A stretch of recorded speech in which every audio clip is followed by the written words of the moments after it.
Isa na namang journalist ang pinugutan umano ng Islamic State of Syria and Iraq o ISIS bilang banta sa United States. Habang muling nadagdagan ang biktima ng Ebola virus sa Liberia. Ito at iba pang world news ang hatid ni Sheila Descaya. Pinugutan ng ulo ng Islamic State of Syria and Iraq o ISIS ang US journalist na si Steven Sotloff na kinidnap noong 2013.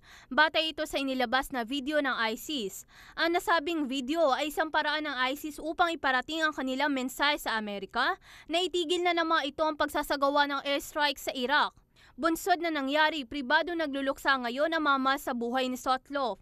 Samantala pagkaraan namang mamatay ni US journalist James Foley. Napag-alaman na nakipag-usap ang ina ni Sotloff sa leader ng ISIS upang mailigtas ang anak niya na hindi naman ng pagbigyan.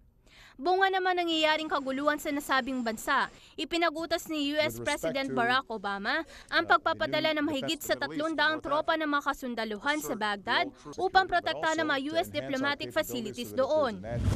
Sa iba pang international news, nagpositibo sa Ebola virus ang isang Amerikanong misyonerong doktor sa Liberia. Kinumpirma ito na serving in mission o SIM sa inilabas nilang pahayag. Ayon sa SIM, ang hindi pa pinapangalan ng doktor ay nagagamot ng mga babae sa obstetric ward sa isang ospital sa Monrovia.